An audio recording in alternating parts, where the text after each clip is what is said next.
धर्मराज युधिष्ठिर कहने लगे कि हे भगवान, आश्विन शुक्ल एकादशी का क्या नाम है? अब आप कृपा करके इसकी विधि तथा फल कहिए। भगवान श्री कृष्ण कहने लगे कि हे युधिष्ठिर, पापों का नाश करने वाली इस एकादशी का नाम पापांकुशा एकादशी है। हे राजन, इस दिन मनुष्य को विधि पूर्वक भगवान पद्मनाभ की पूजा करनी चाहिए। यह एकादशी मनुष्य को मनवांछित फल देकर स्वर्ग को प्राप्त कराने वाली है। मनुष्य को बहुत दिनों तक कठोर तपस्या से जो फल मिलता है, वह फल भगवान गरुड़ ध्वज को नमस्कार करने से प्राप्त हो जाता है। जो मनुष्य अज्ञानवश अनेक पाप करते हैं परंतु हरि को नमस्कार करते हैं, वे नरक में नहीं जाते। विष्णु के नाम के कीर्तन मात्र से संसार के सब तीर्थों के पुण्य का फल मिल जाता है। जो मनुष्य शार्ंग धनुषधारी भगवान विष्णु की शरण में जाते हैं, उन्हें कभी भी यम यातना भोगनी नहीं पड़ती।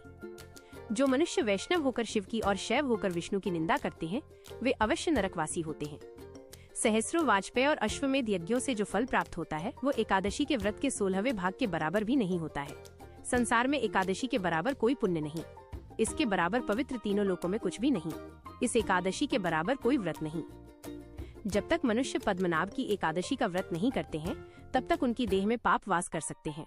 हे राजेंद्र, ये एकादशी स्वर्ग, मोक्ष, आरोग्यता, सुंदर स्त्री तथा अन्न और धन की देने वाली है। एकादशी के व्रत के बराबर गंगा, गया, काशी, कुरुक्षेत्र और पुष्कर भी पुण्यवान नहीं है। हरिवासर तथा एकादशी का व्रत करने और जागरण करने से सहज ही में मनुष्य विष्णु पद को प्राप्त होता है। हे युधिष्ठिर, इस व्रत के करने वाले 10 पीढ़ी मातृपक्ष, 10 पीढ़ी पितृपक्ष, 10 पीढ़ी स्त्री पक्ष तथा 10 पीढ़ी मित्र पक्ष का उद्धार कर देते हैं। वे दिव्य देह धारण कर चतुर्भुज रूप हो, पीताम्बर पहने और हाथ में माला लेकर गरुड़ पर चढ़कर विष्णु लोक को जाते हैं। हे नृपोत्तम, बाल्यावस्था, युवावस्था और वृद्धा इस व्रत को करने से पापी मनुष्य भी दुर्गति को प्राप्त न होकर सद्गति को प्राप्त होता है।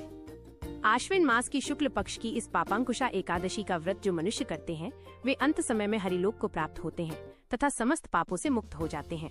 सोना, तिल, भूमि, गौ, अन्न, जल, छत्री तथा जूती दान करने से मनुष्य यमराज को नहीं देखता। जो मनुष्य किसी प्रकार के पुण्य कर्म किए बिना जीवन के दिन व्यतीत करता है, वो लोहार की भट्टी की तरह सांस लेता हुआ निर्जीव के समान ही है। निर्धन मनुष्यों को भी अपनी शक्ति के अनुसार दान करना चाहिए तथा धन वालों को सरोवर, बाग, मकान आदि बनवाकर दान करना चाहिए। ऐसे मनुष्यों को यम का द्वार नहीं देखना पड़ता तथा संसार में दीर्घायु होकर धनाढ्य, कुलीन और रोग रहित रहते हैं। भगवान श्री कृष्ण ने कहा, हे राजन, जो आपने मुझसे पूछा वो सब मैंने आपको बतलाया।